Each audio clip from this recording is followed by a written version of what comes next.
এরপরে আসেন হযরত মুসা আলাইহিস সালাম। এরকম তুর পর্বতে এরকম যাচ্ছিলেন, আল্লাহ রাব্বুল আলামিনের সাথে কথা বলার জন্য যাচ্ছিলেন। হঠাৎ করে বাক প্রতিবন্ধী একটি ছেলের সাথে দেখা হয়ে গেল। ওই ছেলেটি রাস্তাতে বসে আছে। হঠাৎ করে ওই ছেলেটির সাথে দেখা হয়ে গেল। এইরকম ওই ছেলেটি বলল, ও মুসা পয়গম্বর, ও হুজুর, আপনি কোথায় যাচ্ছিলেন?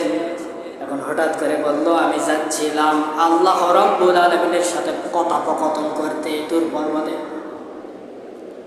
হঠাৎ করে এই যুবকটি বলল, ও মুসা পয়গম্বর, আমার যে হাত নেই, দুই পাও নেই, এইভাবে আমাকে আল্লাহ রাব্বুল আলামিন কেন সৃষ্টি করলেন? এই কথা একটু আল্লাহ রাব্বুল আলামিনের কাছে একটু যাই বলবেন। আল্লাহ রাব্বুল আলামিনের কাছে চলে গেলেন মুসা পয়গম্বর।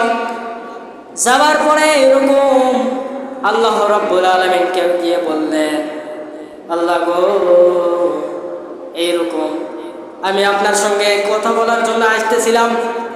হঠাৎ করে দুই পা নেই, দুই হাত নেই, হঠাৎ করে বাক প্রতিবন্ধী এরকম আমাকে বলে উঠল, ও হুজুর, আপনি কই যান? হঠাৎ করে বলল, আমি আল্লাহ রাব্বুল আলামিনের কাছে যাচ্ছিলাম। হঠাৎ করে এই যুবকটি বলল, আপনি যে যাচ্ছিলেন, আমার এরকম দুই পা নেই, দুই হাত নেই, এটার বিষয়ে একটু বলবেন, আমাকে কেন সৃষ্টি করলো? এই বিষয়টা গিয়ে আল্লাহ রাব্বুল আলামিনকে গিয়ে বলবেন। এইরকম আল্লাহ রাব্বুল আলামিনকে বললেন। মুসা পয়গম্বর বললেন, আপনি কেন সৃষ্টি করেছেন ওই বাক প্রতিবন্ধীকে, যার দুই পাও নেই, দুই হাত নেই, নানান কষ্টের কথা আমাকে বলল। আমাকে বলতেছে, ও মুসা পয়গম্বর, মন চাইছেন দেখি এটা উঠে যাবার পারি না, কিছু খাবার পারি না, দুই হাত নাই তো, দুই পা নাই তো, আমি চলাফেরা পারি না।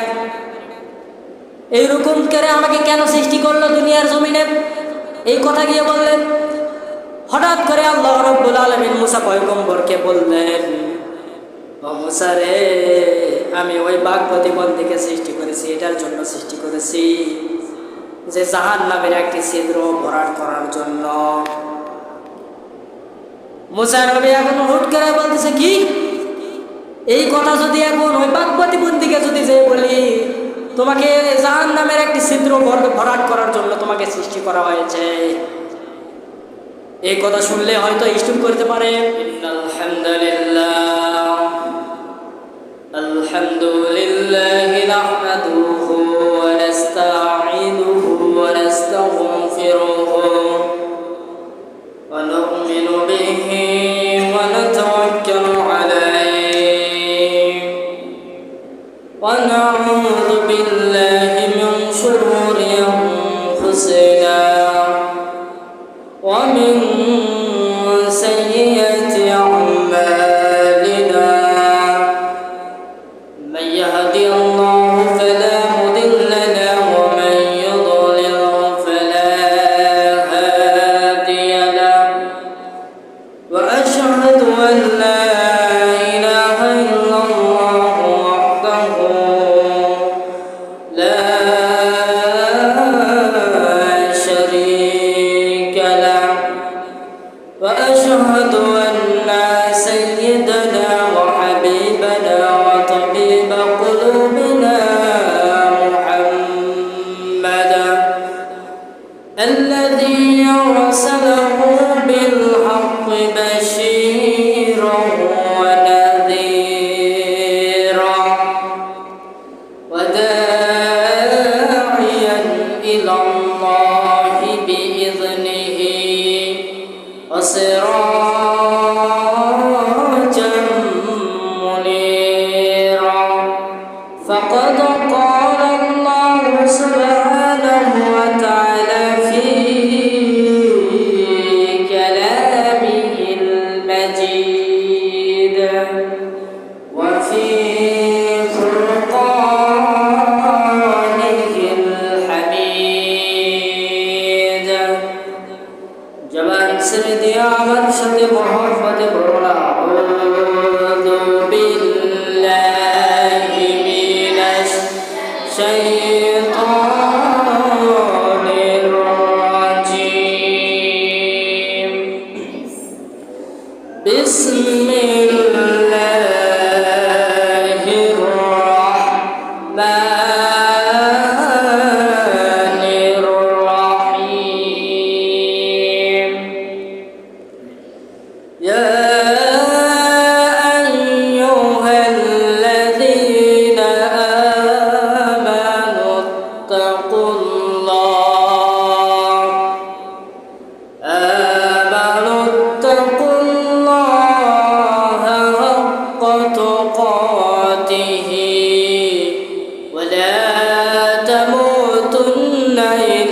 ইন্নাল্লাহা ওয়া মালাইকাতাহু ইউসাল্লুনা আলান নবী ইয়া আইয়ুহাল্লাযীনা আমানু সাল্লু আলাইহি ওয়া সাল্লিমু তাসলিমা।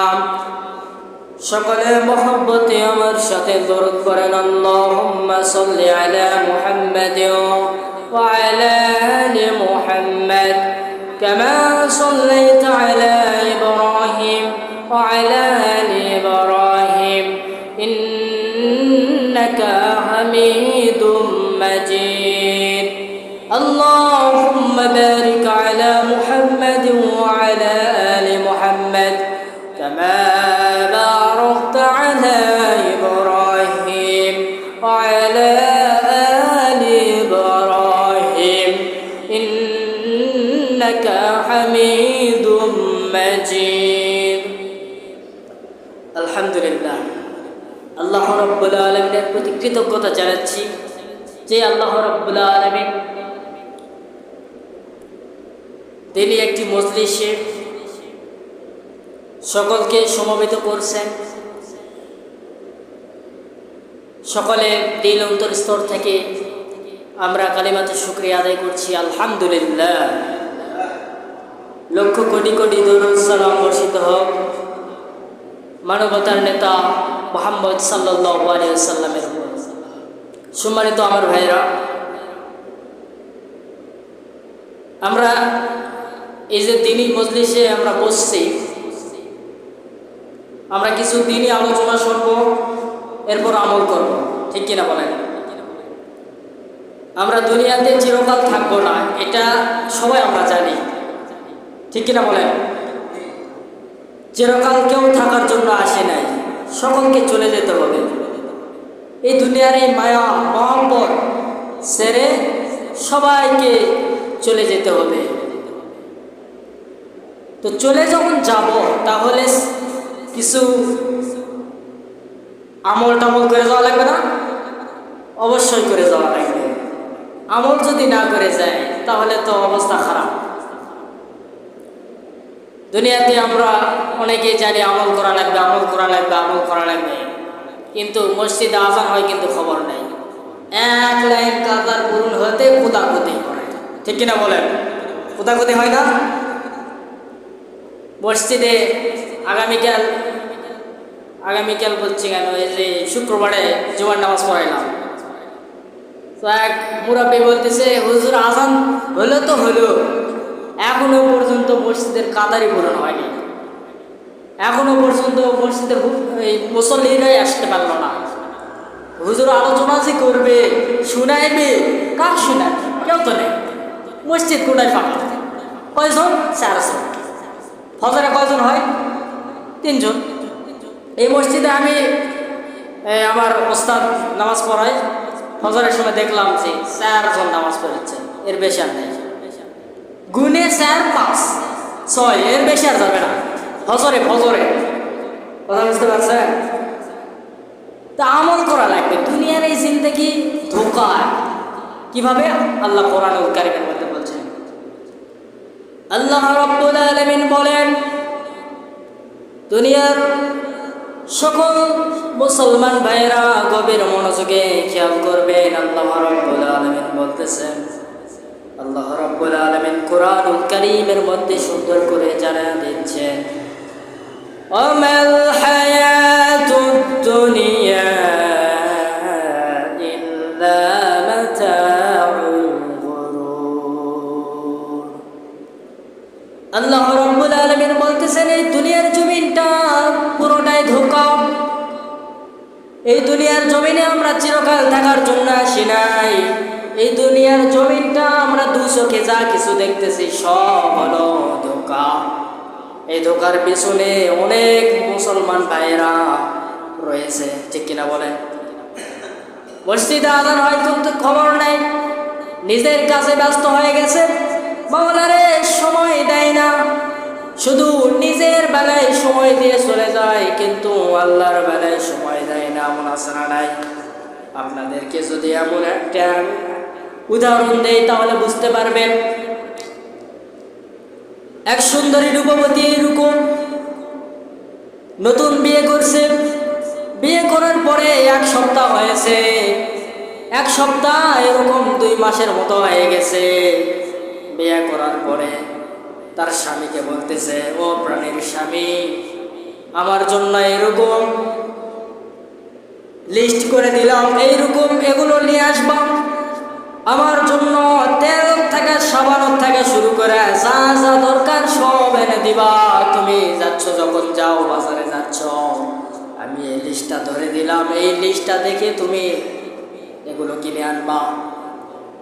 ইতিমধ্যে গেল, যাবার পরে বাজার থেকে সব কিছু কেনাকাটা শেষ। কেনাকাটার পরে হাসাই গাড়ি, আপনারা অবশ্যই ছিলেন, হাসাই গাড়ি রোডে আসার পরে হঠাৎ করে মোটর সাইকেল অ্যাক্সিডেন্ট হয়ে গেল, হঠাৎ করে মৃত্যুবরণ করে ফেলল। এমত অবস্থায় এই মৃত্যুর খবর হঠাৎ করে এরকম তার স্ত্রীর কানে চলে আসছে। বাড়িতে যখন ফোন দিয়েছে, ফোন দেওয়ার পর বলতেছে, আপনার স্বামী হাসাই গাড়ি এরকম রোডে অ্যাক্সিডেন্ট করেছে, মোটর সাইকেল অ্যাক্সিডেন্ট করেছে। এই খবরটা শুনে ওই স্ত্রী এইরকম পাগল পারা হয়ে গিয়েছে, একেবারে অজ্ঞান হয়ে যাচ্ছে, কথা বলতে পারতেছে না, মাঝে মধ্যে দাঁতি লাগে যাচ্ছে, কারণ অনেক ভালোবাসা হয়ে গিয়েছে। বিয়ের পরে দেখবেন স্বামীর কাছে এরকম বউয়েরা প্রিয় হয়, স্বামীকে অনেক ভালোবাসে, অনেক মহব্বত করে।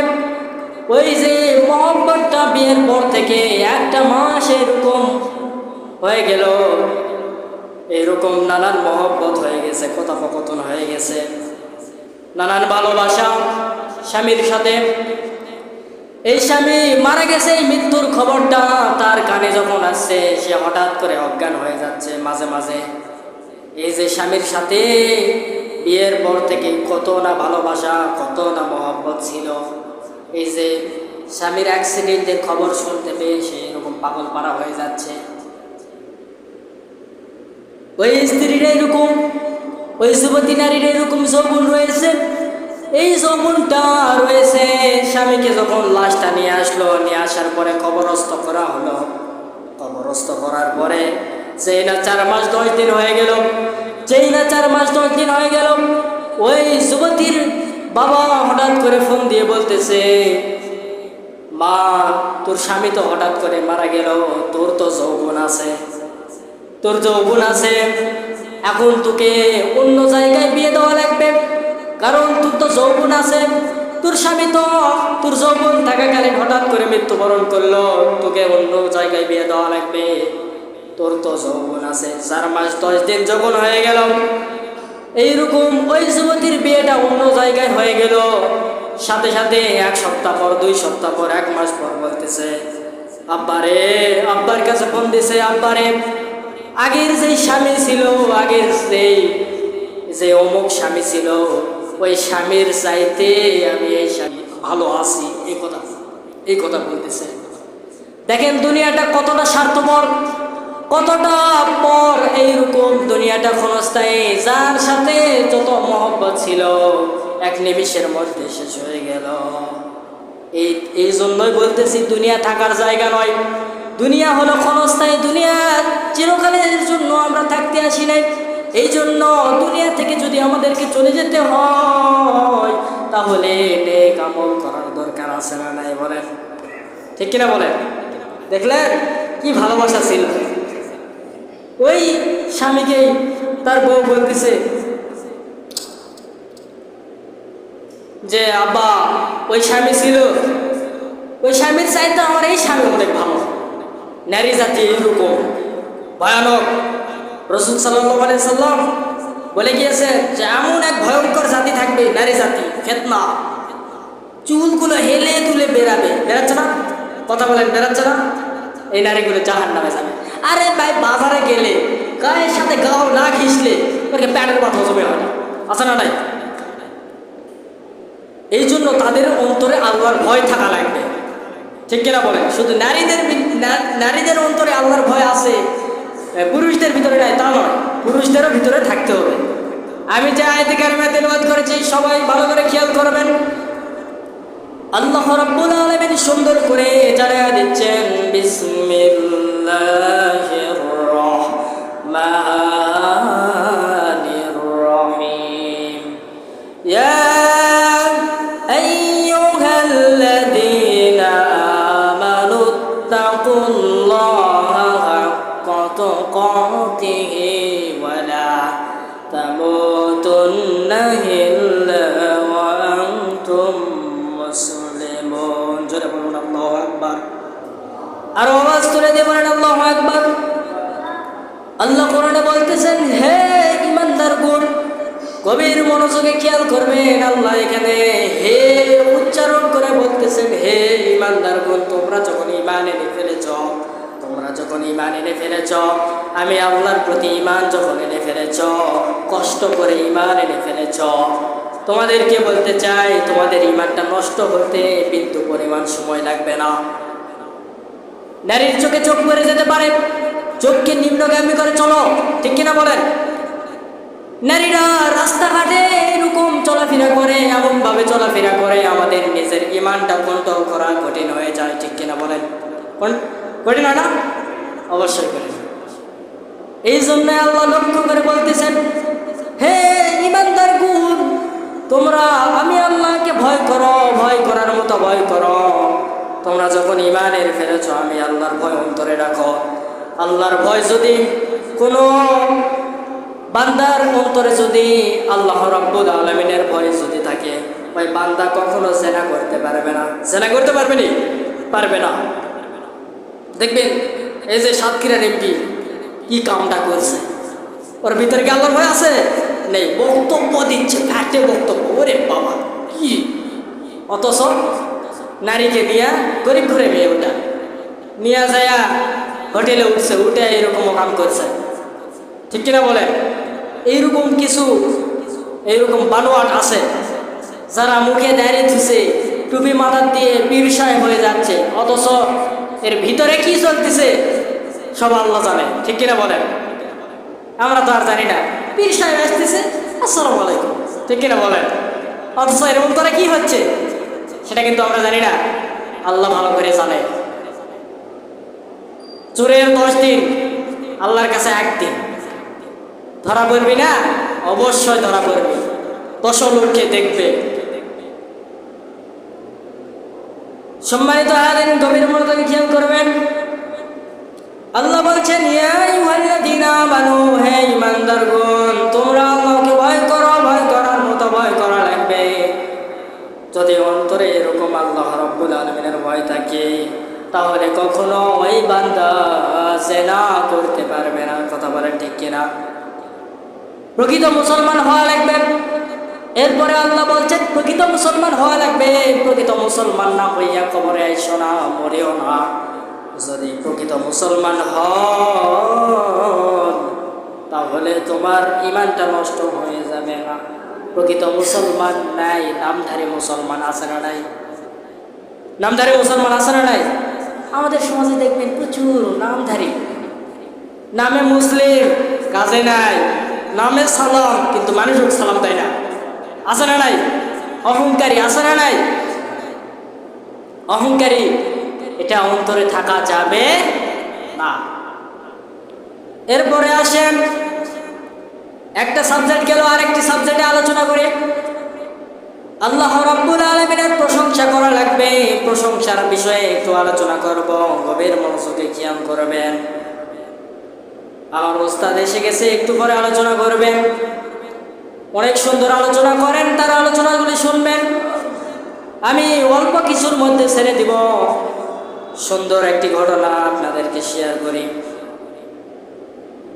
আল্লাহর রাসূল সাল্লাল্লাহু আলাইহি ওয়াসাল্লাম মেরাজের রাতে জান্নাত ভ্রমণ করতে যাচ্ছেন। সাথে ছিলেন জিবরাইল আলাইহিস সালাতু ওয়াস সালাম। জান্নাত ভ্রমণ করতে গেলেন, যাবার পরে দেখতে পেলেন জান্নাতের মধ্যে বিশাল একটি ঘর। এই ঘরটি দেখার পরে আল্লাহর রাসূল সাল্লাল্লাহু আলাইহি ওয়াসাল্লাম জিবরাইলকে বলে, ইয়া জিবরাইল, ও জিবরাইল, এই জান্নাতের মধ্যে যে ঘরটি দেখতে পাচ্ছি এটা কিসের ঘর? জিবরাইল বলে, ইয়া রাসূলুল্লাহ, ইয়া হাবিবাল্লাহ, এই যে ঘরটি দেখতে পাচ্ছেন এই ঘরটি হলো বাইতুল হাম। যারা দুনিয়ার জমিনে সুখে দুঃখে শান্তিতে পেরেশানিতে সব সময় যারা আল্লাহ রাব্বুল আলামিনের শুকরিয়া আদায় করেছে, এদের জন্য আল্লাহ রাব্বুল আলামিন এই জান্নাতের ব্যবস্থা করেছেন। বলেন সুবহানাল্লাহ। এই জান্নাতের নাম কি? বাইতুল হামদ। এই জান্নাতে আমরা সকালে থাকতে চাই কি চাই না? হাত তুলে দেখে দেন, আল্লাহকে দেখেন। আমরা অবশ্যই এই জান্নাতে থাকতে চাই। এই জন্য বালা মুসিবত আসবে, বিপদ আসবে, এইরকম পেরেশানি হবে, তবুও মওলার শুকরিয়া আদায় করা লাগবে। সব সময় যারা বলবে আলহামদুলিল্লাহ, এদের জন্য আল্লাহ রাব্বুল আলামিন এই জান্নাতটি রেখেছেন। বলেন সুবহানাল্লাহ। আমরা সকলে থাকতে চাই, ঠিক কিনা বলেন? এরপরে আসেন হযরত মূসা আলাইহিস সালাম এরকম তুর পর্বতে এরকম যাচ্ছিলেন, আল্লাহ রাব্বুল আলামিনের সাথে কথা বলার জন্য যাচ্ছিলেন। হঠাৎ করে বাক প্রতিবন্ধী একটি ছেলের সাথে দেখা হয়ে গেল। ওই ছেলেটি রাস্তাতে বসে আছে। হঠাৎ করে ওই ছেলেটির সাথে দেখা হয়ে গেল। এইরকম ওই ছেলেটি বলল, ও মূসা পয়গম্বর, ও হুজুর, আপনি কোথায় যাচ্ছিলেন? এখন হঠাৎ করে বলল, আমি যাচ্ছিলাম আল্লাহ রাব্বুল আলামিনের সাথে কথোপকথন করতে তুর পর্বতে। হঠাৎ করে এই যুবকটি বলল, ও মূসা পয়গম্বর, আমার যে হাত নেই, দুই পাও নেই, এইভাবে আমাকে আল্লাহ রাব্বুল আলামিন কেন সৃষ্টি করলেন? এই কথা একটু আল্লাহ রাব্বুল আলামিনের কাছে একটু যাই বলবেন। আল্লাহ রাব্বুল আলামিনের কাছে চলে গেলেন মূসা পয়গম্বর। যাবার পরে এরকম আল্লাহ রাব্বুল আলামিনকে গিয়ে বললেন, আল্লাহ গো, এইরকম আমি আপনার সঙ্গে কথা বলার জন্য আসতেছিলাম। হঠাৎ করে দুই পা নেই, দুই হাত নেই, হঠাৎ করে বাক প্রতিবন্ধী এরকম আমাকে বলে উঠল, ও হুজুর, আপনি কই যান? হঠাৎ করে বলল, আমি আল্লাহ রাব্বুল আলামিনের কাছে যাচ্ছিলাম। হঠাৎ করে যুবকটি বলল, আপনি যে যাচ্ছিলেন, আমার এরকম দুই পা নেই, দুই হাত নেই, এটার বিষয়ে একটু বলবেন, আমাকে কেন সৃষ্টি করলো? এই বিষয়টা গিয়ে আল্লাহ রাব্বুল আলামিনকে গিয়ে বলবেন। এইরকম আল্লাহ রাব্বুল আলামিনকে বললেন। মূসা পয়গম্বর বললেন, আপনি কেন সৃষ্টি করেছেন ওই বাক প্রতিবন্ধীকে, যার দুই পাও নেই, দুই হাত নেই, নানান কষ্টের কথা আমাকে বলল। আমাকে বলতেছে, ও মূসা পয়গম্বর, মন চাই জিন্দেগি এটা উঠে যাবার পারি না, কিছু খাবার পারি না, দুই হাত নাই তো, দুই পা নাই তো, আমি চলাফেরা পারি না। এইরকম করে আমাকে কেন সৃষ্টি করলো দুনিয়ার জমিনে? এই কথা গিয়ে বললেন। হঠাৎ করে আল্লাহ রাব্বুল আলামিন মূসা পয়গম্বরকে বললেন, ও মূসা রে, আমি ওই বাক প্রতিবন্ধীকে সৃষ্টি করেছি, এটার জন্য সৃষ্টি করেছি যে জাহান্নামের একটি ছিদ্র ভরাট করার জন্য। মূসা নবী এখন হুট করে বলতেছে, কি এই কথা যদি এখন ওই বাক প্রতিবন্ধীকে যদি যে বলি, তোমাকে জাহান্নামের একটি ছিদ্র ভরাট করার জন্য তোমাকে সৃষ্টি করা হয়েছে, এই কথা শুনলে হয়তো স্টুপ করতে পারে। হঠাৎ করে যখন আল্লাহ রাব্বুল আলামিনের সাথে কথোপকথন হওয়া শেষ হয়ে গেল, রাস্তা দিয়ে যাচ্ছিলেন, যাবার সময় দেখতে পেলেন মূসা পয়গম্বর বাক প্রতিবন্ধী রাস্তার সাইডে বসে আছে। বাক প্রতিবন্ধী চিন্তা করতেছে, মূসা পয়গম্বর ওই হুজুর আসতেছে, ওই হুজুর কি কথা নিয়ে আসলো আল্লাহ রাব্বুল আলামিনের কাছ থেকে, এরকম আসছে। আসার পরে আবার দেখা হয়ে গেল, পথে আবার দেখা হয়ে গেল। বলতেছে, ও মূসা পয়গম্বর, আল্লাহ রাব্বুল আলামিন কি বলল? আমাকে কেন সৃষ্টি করেছে, কেন সৃষ্টি করলেন, এটার বিষয় কি বলল? হঠাৎ করে এই মুসা পয়গম্বর বলে উঠল, আল্লাহ রাব্বুল আলামিনকে জিগাইলাম, আল্লাহ রাব্বুল আলামিন বলল যে কেন সৃষ্টি করেছেন? আল্লাহ রাব্বুল আলামিন বলল, জাহান্নামের একটি ছিদ্র ভরাট করার জন্য তাকে সৃষ্টি করেছি। হঠাৎ যেই না শুনছে, সাথে সাথে ওই যুবকটি বললেন আলহামদুলিল্লাহ। সেই জান্নাত আল্লাহ বানাইছেন, যেই জাহান্নাম আল্লাহ বানাইছেন, আল্লাহ নয় দয়া মায়া করে আমাকে জাহান্নামের ওই ছিদ্রটাই ভরাট করবে। আলহামদুলিল্লাহ। হঠাৎ করে মুসা পয়গম্বর এরকম চিন্তা করলো, কি ব্যাপার,